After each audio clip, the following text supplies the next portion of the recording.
Bonjour à tous et bienvenue dans la Minute de Saut, un coup d'œil sur l'actualité non sponsorisé par BFN TV. Aux États-Unis, un couple a voyagé avec son chien dans un avion et a atterri sans lui. L'animal est toujours porté disparu.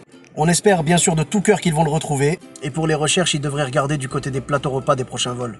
En Inde, chez Ikea, un client retrouve une chenille dans son plat végétarien. La question qui se pose, c'est est-ce que la chenille était entière ou il manquait une pièce comme souvent chez Ikea?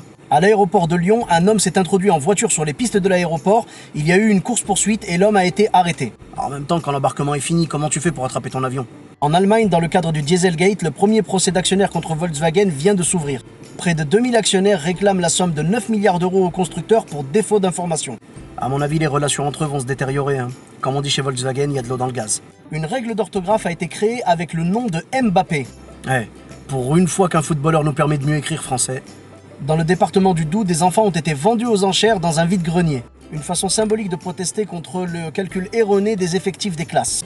Les gars, prévenez un peu, qu'on fasse au moins une vente groupée. Sur RTL, Éric Zemmour confie « Je suis nostalgique et réactionnaire ». Bon, nostalgique, on le savait déjà, je vous rappelle qu'il avait suggéré la déportation des musulmans.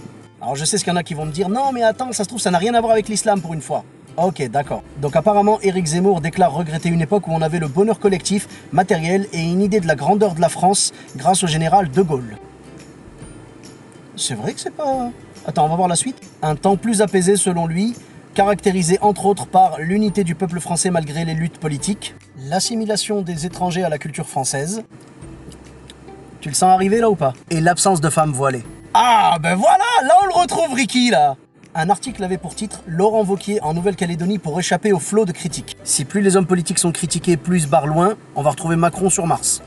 Tourné vers Barcelone, Manuel Valls a déserté son fief de l'Essonne. Alors un message important à tous les habitants d'Evry, s'il vous plaît.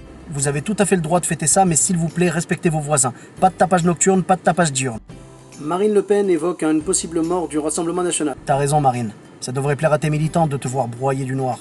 Aux États-Unis, la station de métro du World Trade Center rouvre ses portes après 17 ans de fermeture. Quand je pense que nous on pète un câble quand on a 10 minutes d'attente pour le prochain métro. Au Soudan, 85 enfants ont été sauvés d'un trafic d'êtres humains. On ignore cependant si les personnes qui ont réussi à les sauver comptent faire quelque chose pour les enfants vendus aux enchères dans le Doubs.